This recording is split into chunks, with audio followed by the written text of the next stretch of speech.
بسم اللہ الرحمن الرحیم۔ السلام علیکم ورحمۃ اللہ وبرکاتہ۔ امید ہے آپ سب ایمان اور صحت کی بہترین حالت میں ہوں گے۔ تو محرم کے بعد جیسا کہ سفر کا مہینہ شروع ہونے والا ہے اور اس میں آپ کو معلوم ہے کہ بدشگونی کتنی عام ہو چکی ہوتی ہے، یعنی ہم ہر چیز سے برا شگن لینا شروع کر دیتے ہیں۔ تو آج ہم دیکھیں گے، غور کریں گے کہ سفر کے مہینے میں کیا کچھ بدشگونیاں ہیں جو پائی جاتی ہیں، جو کہ ہمارے ایمان کے لیے بھی خطرہ ہیں۔ تو اس کے لیے ہم دیکھتے ہیں، سب سے پہلے ایک حدیث پڑھ کے دیکھیں گے۔ اللہم لا خیر الا خیرک ولا طیر الا طیرک ولا الہ غیرک۔ اے اللہ، تیری دی ہوئی بھلائی کے سوا کوئی بھلائی نہیں، اور تیری فعل کے سوا کوئی فعل نہیں، اور تیرے علاوہ کوئی معبود نہیں۔ یہ مسند احمد کی روایت ہے۔ اب ہم دیکھتے ہیں سفر کے مہینے کے بارے میں کہ سفر قمری کیلنڈر کا دوسرا مہینہ ہے، یعنی محرم کے بعد سفر کا سلسلہ شروع ہوتا ہے، جس کے حوالے سے لوگوں میں بہت سی غلط فہمیاں پائی جاتی ہیں۔ ایک طرف اس کے ساتھ بہت سی توہمات اور بدشگونیاں وابستہ کر لی گئی ہیں، اور دوسری طرف ان کے خود ساختہ حل بھی تلاش کر لیے گئے ہیں۔ مثلاً اس مہینے میں شادی نہ کرنا، چنے اگال کر محلے میں بانٹنا تاکہ ہماری بلائیں دوسروں کی طرف چلی جائیں، آٹے کی 365 گولیاں بنا کر تالابوں میں ڈالنا تاکہ بلائیں ڈل جائیں اور اس میں ترقی ہو، 311 دفعہ یا اس سے زیادہ دفعہ سورہ مزمل پڑھنا، اس مہینے کو مردوں پر باری سمجھنا، اس کی 13 تاریخ کو منحوس سمجھنا، اور جس کو 13 تیزی بھی کہا جاتا ہے۔ یہ جتنی میں نے باتیں آپ کو بتائی ہیں، ان تمام باتوں کی دین میں کوئی حیثیت نہیں، کیونکہ ماہ و سال رات اور دن کے آنے جانے سے ترتیب پاتے ہیں۔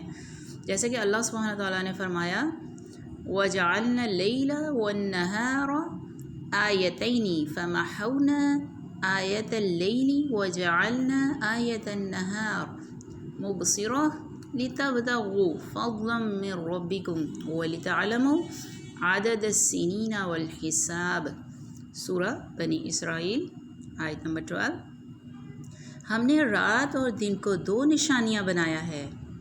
رات کی نشانی کو ہم نے بے نور اور دن کی روشنی کو روشن بنایا تاکہ تم اپنے رب کا فضل تلاش کرو، اور تاکہ تم سالوں کی گنتی اور حساب جان سکو۔ یعنی کیا مقصد تھا رات اور دن بنانے کا؟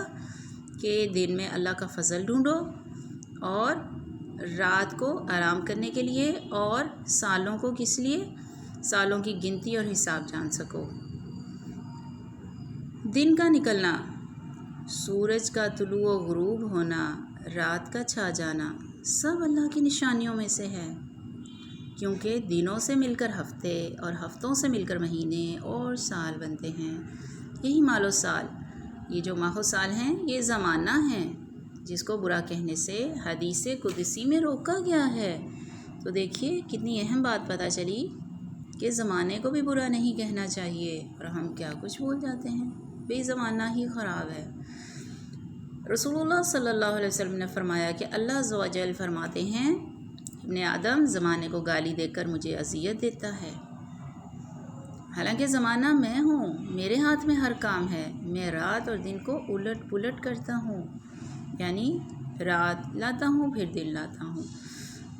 قمری کیلنڈر چاند کی بدلتی ہوئی حالتوں کی وجہ سے معرض وجود میں آتا ہے، یعنی چاند کی ہم پوزیشنز دیکھتے ہیں نا کہ پہلے بہت باریک، پھر آہستہ آہستہ گرو کرتا ہے، یہاں تک کہ فل مون ہو جاتا ہے، پھر آہستہ آہستہ پھر ڈکلائن پہ آتا ہے۔ اللہ سبحانہ تعالیٰ فرماتے ہیں يَسْأَلُونَكَ عَنِ الْأَهِلَّةِ قُلْ هِيَ مَوَاقِيتُ لِلنَّاسِ وَالْحَجِّ۔ سورہ البقرہ آیت نمبر 189۔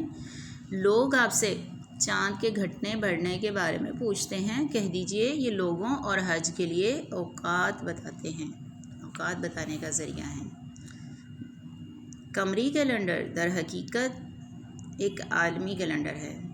اس کے ذریعے اللہ تعالیٰ نے ہر انسان کے لیے یہ اہتمام کر دیا ہے کہ وہ آسانی سے تاریخوں کا تعین کر سکے، چاند اللہ کے مقرر کردہ ضابطے کا پابند ہے، یعنی جو اللہ نے اس کے لیے ایک قانون بنا دیا اس کے اکارڈنگ ہی کرے گا، اس لیے اس کے گھٹنے بڑھنے سے نہ تو کسی کی قسمت پر اثر پڑتا ہے اور نہ ہی کسی خاص مہینے کا چاند نظر آنے سے کسی نحوست کی ابتدا ہوتی ہے اور نہ کسی خوش قسمتی کا آغاز ہوتا ہے، کیونکہ انسان کی خوش قسمتی اور بد قسمتی کا انحصار سورج، چاند اور ستاروں کی گردش پر نہیں ہے، بلکہ انسان کے اپنے عمل پر ہے۔ ان کی تخلیق کا مقصد تو یہ ہے کہ سالوں کا حساب کیا جائے اور عبادت کے اوقات معلوم کرنے میں آسانی ہو جائے۔ مہینوں کی تعداد بھی اللہ سبحانہ تعالیٰ کی مقرر کرتا ہے۔ قرآن پاک میں ارشاد ہے، ان عدت الشہور عند اللہ 12 شہرا فی کتاب اللہ یوم۔ تو ہم نے دیکھا کہ کیا ہے، یہ سورہ التوبہ کی آیت ہے، ان عدت الشہور عند اللہ 12 شہرا فی کتاب اللہ یوم خلق السماوات والارض۔ بے شک مہینوں کی تعداد اللہ کے نزدیک اللہ کی کتاب میں 12 مہینے ہیں، جب سے اس نے آسمان اور زمین کو پیدا کیا۔ چنانچہ کیلنڈر قمری ہو، شمسی ہو یا بکرمی ہو، کہیں محرم اور صفر ہیں تو کہیں جنوری اور فروری اور کہیں چیت اور بیساکھ، نام مختلف ہیں لیکن تعداد 12 ہی ہے۔ صفر وہ مہینہ ہے جس میں رسول اللہ صلی اللہ علیہ وسلم نے معمول کی عبادت کے علاوہ نہ کوئی خاص عبادت کی، نہ ہمیں اس کا حکم دیا اور نہ ہی کسی خاص بلا سے بچنے کے لیے خبردار کیا۔ توہمات اور شگون جو اس ماہ سے منسوب کیے گئے ہیں، ان کی کوئی حقیقت نہیں۔ عربوں کے ہاں اس ماہ کے متعلق جو غلط تصورات پائے جاتے تھے، ان کی بنیادی وجہ یہ تھی کہ عرب حرمت کی وجہ سے 3 ماہ ذوالقعدہ، ذوالحج اور محرم میں جنگ و جدل سے باز رہتے اور انتظار کرتے کہ یہ پابندیاں ختم ہوں تو وہ نکلیں اور لوٹ مار کریں، لہٰذا سفر شروع ہوتے ہی وہ لوٹ مار، رہزنی اور جنگ و جدل کے ارادے سے جب گھروں سے نکلتے تو ان کے گھر خالی رہ جاتے، اور یوں عربی میں یہ محاورہ سفر المکان، گھر کا خالی ہونا، معروف ہو گیا۔ سفرن اور صفرن کے معنی ہے خالی ہونا، یہ جیسے صفر کا ہندسہ عربی میں کہتے ہیں بیت صفر من المتاع، گھر سامان سے خالی ہو گیا۔ مشہور محدث اور تاریخ دان سخاوی نے اپنی کتاب المشہور فی اسماء الایام والشہور نے ماہ سفر کی یہی وجہ تسمیہ لکھی ہے۔ عربوں نے جب دیکھا کہ اس مہینے میں لوگ قتل ہوتے ہیں اور گھر برباد یا خالی ہو جاتے ہیں تو انہوں نے اس سے شگون لیا کہ مہینہ ہی ہمارے لیے منحوس ہے، اور گھر کی بربادی اور ویرانی کی اصل وجہ پر غور نہ کیا اور نہ ہی اپنے عمل کی خرابی کا احساس کیا، نہ لڑائی جھگڑے اور جنگ و جدل سے خود کو باز رکھا، بلکہ اس مہینے کو ہی منحوس قرار دے دیا۔ یعنی غلطی اپنی تھی، لڑائی جھگڑا کرتے تھے اس مہینے میں، نکل جاتے تھے، لیکن مہینے کو کہہ دیا کہ یہ منحوس ہے۔ قرآن مجید میں دیکھا جائے تو نحوست کے بارے میں ارشاد ہوتا ہے، وَكُلَّ إِنسَانٍ أَلْزَمْنَاهُ طَائِرَهُ فِي عُنُقِهِ وَنُخْرِجُ لَهُ يَوْمَ الْقِيَامَةِ كِتَابًا يَلْقَاهُ مَنشُورًا اقْرَأْ كِتَابَكَ كَفَى بِنَفْسِكَ الْيَوْمَ عَلَيْكَ حَسِيبًا۔ بنی اسرائیل آیت نمبر 13 اور 14۔ اس میں کیا ذکر آیا ہے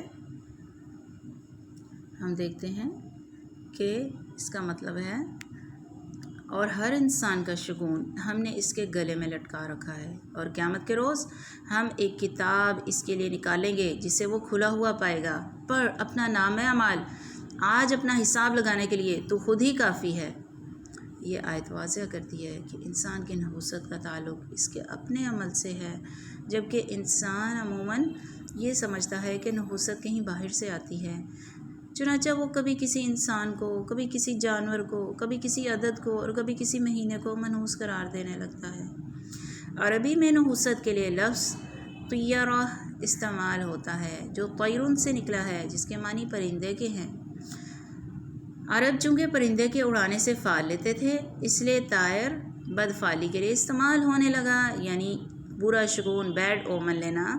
اسلام میں کوئی دن، جگہ یا انسان منحوس نہیں، بلکہ وہ انسان کا اپنا طرز عمل، رویہ، اخلاق اور طریقہ ہوتا ہے جو اس کے لیے مختلف آزمائشوں کا سبب بن جاتا ہے، یعنی ہماری اپنی حرکتیں ہی ہمارے سامنے آ جاتی ہیں۔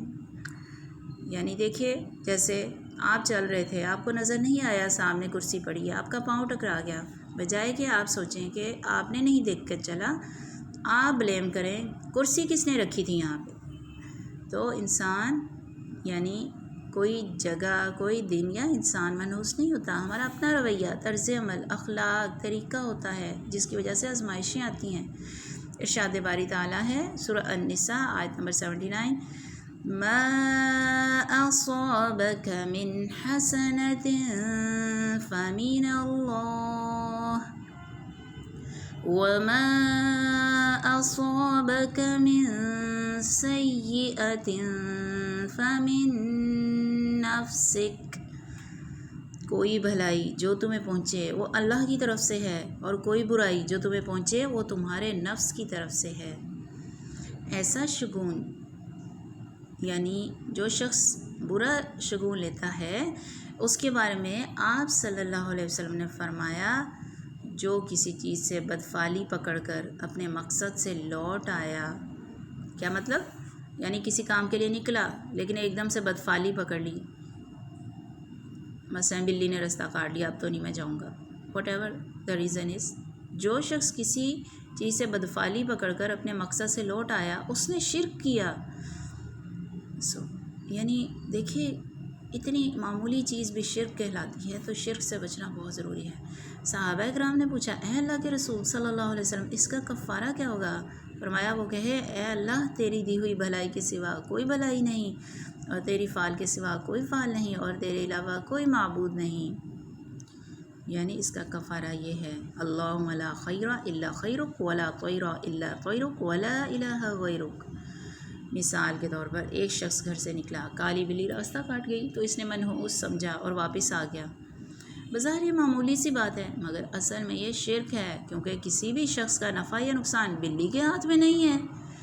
اکثر ایسا ہوتا ہے کہ اپنی لاپرواہی کی وجہ سے کوئی کام خراب ہو جاتا ہے، اور شیطان ہمیں سجاتا ہے کہ یہ ساری خرابی جو ہے فلاں شخص کی وجہ سے ہوئی، کیونکہ وہ صبح صبح نظر آ گیا، اب تو سارا دن ہی خراب گزرے گا اور کوئی کام درست نہیں ہوگا۔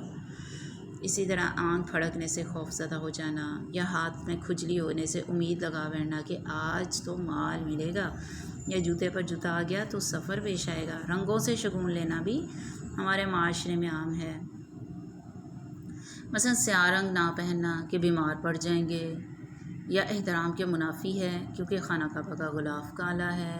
سبز جوتا نہ پہننا کہ بے ادبی ہوگی، کیونکہ آپ صلی اللہ علیہ وسلم کی قبر مبارک کے گنبد کا رنگ سبز ہے۔ اس طرح انسان نے خود ساختہ طور پر کچھ چیزیں اپنے لیے نہ صرف حرام کر لیں، بلکہ ان کے ساتھ قسمت بھی جوڑ دی۔ یہ سب ایسے وسوسے اور توہمات ہیں جن کی حقیقت اس کے سوا کچھ نہیں کہ شیطان انسان کو شرک میں مبتلا کر کے اس کے اعمال ضائع کرواتا ہے۔ یہ توہمات، بیڈ اومنز اور بدشگونیاں انسان کو اندر سے کمزور کر دیتی ہیں۔ اس کے برعکس اللہ کی ذات پر پختہ ایمان اور توکل انسان کو جرأت، بہادری اور اعتماد دیتا ہے، اسٹرانگ ہو جاتا ہے وہ بندہ، اسے جینے کا ڈھنگ سکھاتا ہے۔ چنانچہ ایسے کسی بھی خیال کو دل سے نکال کر اللہ پر توکل کر کے اپنا کام جاری رکھنا چاہیے۔ ہم دیکھتے ہیں کہ بعض اوقات ہمیں کوئی کاغذ پہ لکھا ہوا پرچہ دے جاتا ہے، یا کوئی میسیج آ جاتا ہے کہ اتنے لوگوں کو شیئر کرو، تمہیں یہ ملے گا، وہ ملے گا، جبکہ ہمیں معلوم ہو گیا کہ یہ سب بیڈ اومنس میں آتا ہے، یہ تو ہم پرستی ہے۔ حضرت عبداللہ بن مسعود سے روایت ہے کہ رسول اللہ صلی اللہ علیہ وسلم نے فرمایا، الطیرۃ شرک الطیرۃ شرک ثلاثا ومن منا الا ولکن اللہ یذہبہ بالتوکل۔ تو یہ سنن ابی داؤد کی حدیث ہے، بدشگونی شرک ہے، بدشگونی شرک ہے 3 بار کہا، اور ہم میں سے کوئی ایسا نہیں اسے وہم ہو جاتا ہے، لیکن اللہ تعالیٰ توکل کی وجہ سے اسے دور کر دیتا ہے۔ یعنی وہم ہمیں ہو جاتا ہے، ہم سے ہو جاتا ہے وہم، لیکن جو اللہ پہ توکل کرتا ہے اللہ اس کا وہم بھی دور کر دیتا ہے۔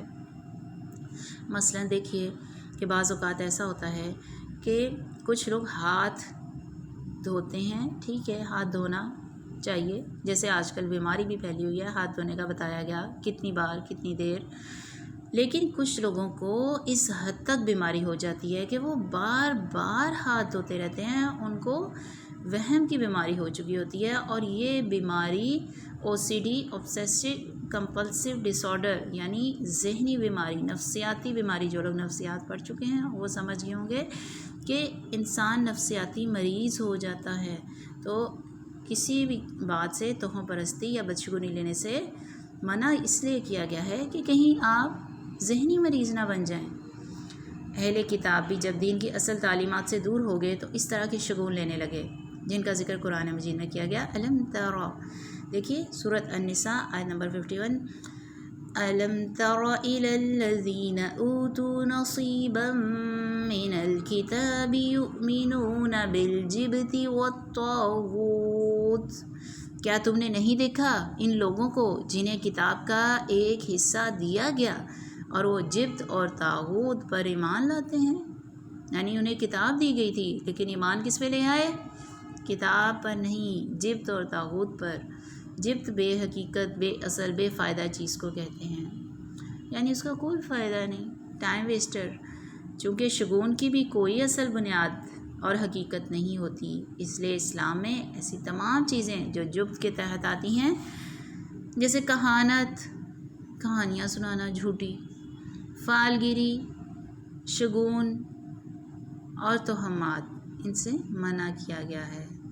کسی چھوٹی سی تکلیف یا طبیعت کی خرابی پر دوسروں کو مورد الزام ٹھہرانا اور لوگوں کے ساتھ باہمی تعلقات خراب ہونے پر اپنی غلطی اور کوتاہی کا جائزہ لینے کے بجائے یہ خیال کرنا کہ ضرور کسی نے جادو کر دیا ہے، یا اس قسم کے دیگر تہمات رکھنا جو پیار اور محبت کے رشتوں کو ختم کر دیتے ہیں، جس کی وجہ سے انسان کی توجہ اپنے عمل کی درستی اور اصلاح سے ہٹ جاتی ہے۔ یعنی وہ خود کو نہیں ٹھیک کرے گا، وہ کہے گا میں اس لیے بیمار ہوا، اس نے میرے اوپر کچھ کرا دیا، تعلقات خراب ہو جاتے ہیں۔ اور آپ کو معلوم ہے کہ رشتے جب کٹتے ہیں، خصوصاً خون کے رشتے، تو قطع رحمی اور قطع رحمی کرنے والے پر جنت حرام ہے۔ نتیجتاً انسان تنہا رہ جاتا ہے اور نفسیاتی مریض بن جاتا ہے۔ کسی بھی غیر معمولی صورتحال میں ہر قسم کے شر سے بچاؤ کے لیے بطور علاج مسنون اذکار اور دعائیں پڑھنی چاہیے، یعنی اللہ کا ذکر کریں جو کہ سنت سے ثابت ہے، دعائیں پڑھیں، اور اس طرح کی کبھی صورتحال ہو جائے، کسی کا شر لگ جائے آپ کو، یعنی آپ کے اوپر کسی نے اگر کہیں سے بھی، ایون جنات بھی جادو کر دیتے ہیں، یعنی ضروری نہیں ہے آپ کے فلاں اور فلاں نہیں کیا ہے، تو آپ علاج کے لیے مسنون اذکار اور دعائیں پڑھیے۔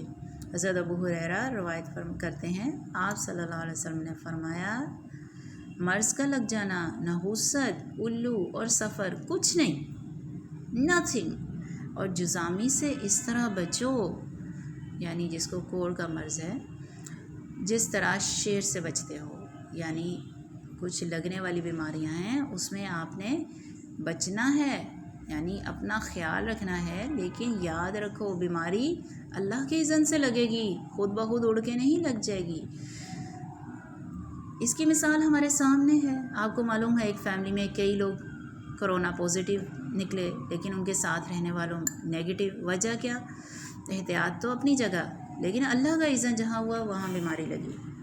تو اسلام میں احتیاط کا حکم ہے، لیکن مکمل طور پہ اپنے احتیاط پہ رلائی نہیں کرنا، اللہ کا اذن ہوگا تو بیماری نہیں لگے گی۔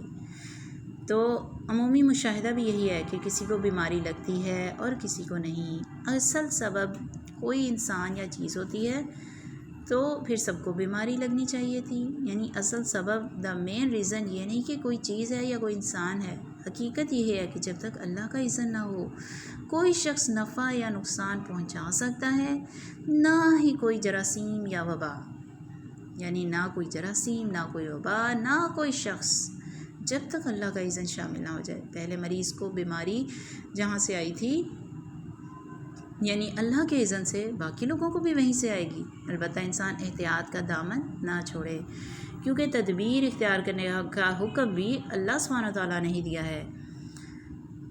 البتہ بھروسہ اور توکل صرف اللہ کی ذات پر ہو۔ یعنی بتایا یہ جا رہا ہے کہ سب سے پہلا شخص جسے بیماری لگی تھی اس کو بھی تو اللہ کے اذن سے لگی تھی۔ اسی طرح الو سے بدشگونی لینے کی بھی کوئی حقیقت نہیں۔ یہ اول کا ذکر کہاں سے آ گیا؟ عربوں کے ہاں الو ایک ایسا پرندہ تھا جس کا بولنا نحوست کی علامت تھی، جبکہ مغرب میں الو عقل مندی کی علامت سمجھا جاتا ہے۔ یعنی مغرب والے یورپین الو کو عقل مندی کا سمبل سمجھتے ہیں۔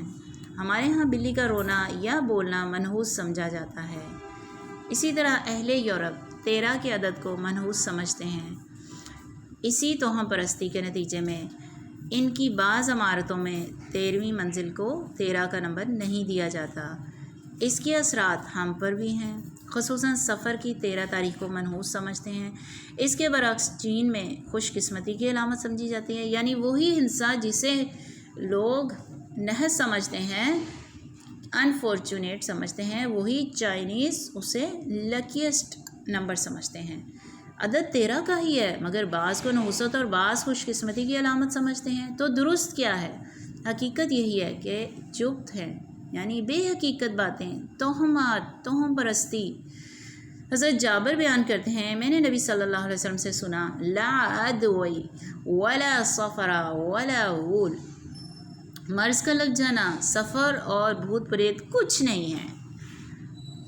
حضرت ابو ہریرہ روایت کرتے ہیں، رسول اللہ صلی اللہ علیہ وسلم نے فرمایا، کوئی بیماری متعدی نہیں، نہ الو کا نکلنا کچھ ہے، نہ کسی ستارے کی کوئی تاثیر ہے، اور نہ سفر کا مہینہ منحوس ہے۔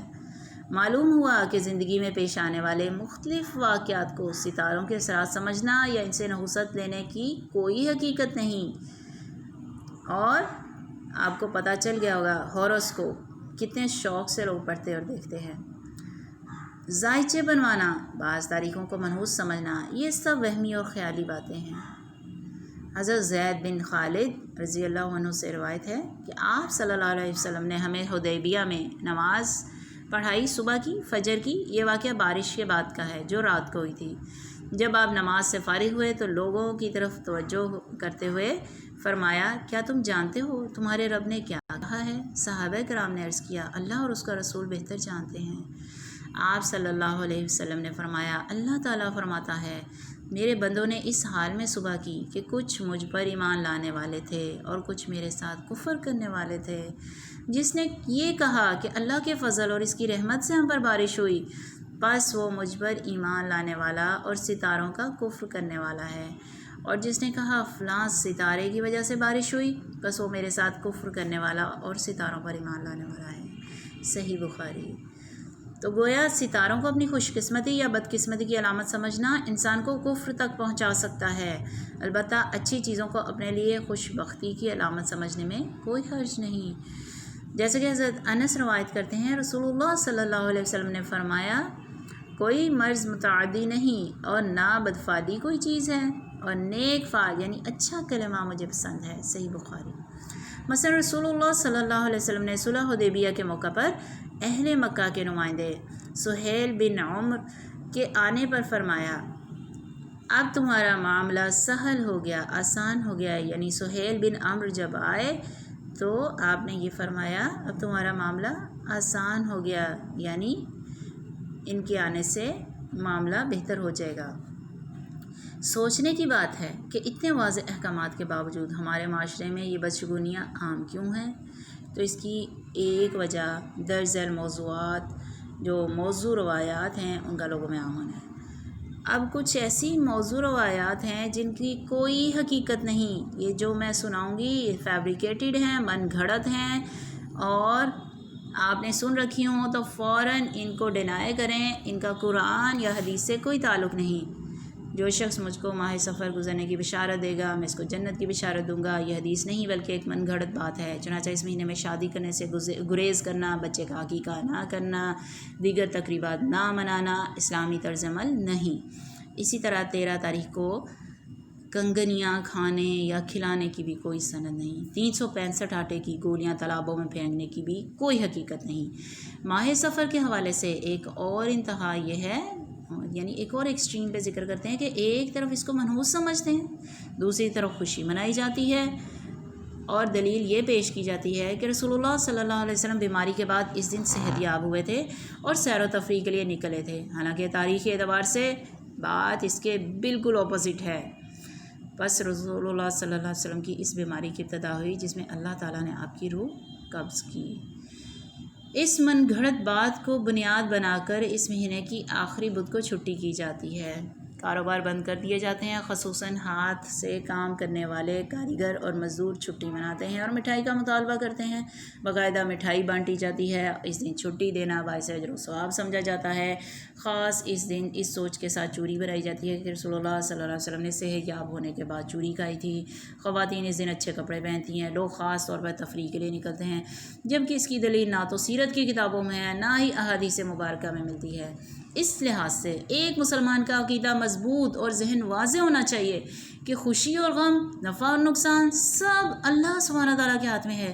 کوئی تکلیف نہیں آ سکتی جب تک اللہ نہ چاہے۔ قرآن مجید میں ارشاد ہوتا ہے قُل لَن يُصِيبَنَا إِلَّا مَا كَتَبَ اللَّهُ لَنَا هُوَ مَوْلَانَا وَعَلَى اللَّهِ فَلْيَتَوَكَّلِ الْمُؤْمِنُونَ۔ سورہ التوبہ آیت نمبر 51۔ کہہ دیجئے کہ ہمیں ہرگز کوئی بھلائی یا برائی نہیں پہنچتی مگر وہ جو اللہ نے ہمارے لیے لکھ دی، وہی ہمارا مولا ہے، اور ایمان والوں کو اللہ پر توکل کرنا چاہیے۔ آپ صلی اللہ علیہ وسلم نے فرمایا جو مصیبت تم کو پہنچی وہ تم سے ٹل نہیں سکتی تھی، اور جو ٹل گئی وہ تم پر آ ہی نہیں سکتی تھی۔ یہی سوچ انسان کو ہر حال میں مطمئن رکھتی ہے کہ جو ہوا اللہ تعالیٰ کے اذن سے ہوا، اور اس میں ضرور اللہ کی کوئی حکمت پوشیدہ ہے۔ اس طرح عقیدہ توحید مزید پختہ ہوتا ہے اور انسان جان لیتا ہے کہ اصل پناہ دینے والی ذات صرف اور صرف اللہ کی ہے۔ اس طرح وہ شرک جیسے کبیرہ گناہ سے بچا رہتا ہے۔ اسی پر کاربند رہنے کے لیے ہمیں یہ دعا سکھائی گئی جو فرض نماز کے بعد پڑھنا مسنون ہے، یعنی ہر فرض نماز کے بعد ہمیں ایک دعا سکھائی گئی ہے، اللہم لا مانع لما اعطیت ولا معطی لما منعت ولا ينفع ذا الجد منک الجد۔ صحیح مسلم کی حدیث ہے، اے اللہ کوئی روک نہیں سکتا جو آپ عطا کریں، اور کوئی دے نہیں سکتا جس کو آپ روکنا چاہیں، اور آپ کے عذاب کے مقابلے میں کسی دولت مند کو اس کی دولت فائدہ نہیں دے سکتی۔ تو اب ہم نے کرنا کیا ہے؟ اپنے آپ کو بچانے کے لیے سوچنا ہے، یہ نہیں کہ ہم بہت خوبصورت ہیں، بہت امیر ہیں، بہت مشہور ہیں اس لیے ہمیں نظر لگ گئی، بلکہ اس لیے نظر لگ گئی، اس لیے تکلیف پہنچ گئی، ہم نے اللہ سے مدد نہیں طلب کی، دعائیں نہیں پڑھی حفاظت کی جو سنت سے ثابت ہیں۔ تو انشاءاللہ نیکسٹ ویڈیو میں آپ کو میں دعائیں پڑھنا سکھاؤں گی۔ وآخر دعوانا ان الحمدللہ رب العالمین۔ سبحان ربک رب العزت عما یصفون وسلام علی المرسلین والحمدللہ رب العالمین۔ السلام علیکم ورحمۃ اللہ وبرکاتہ۔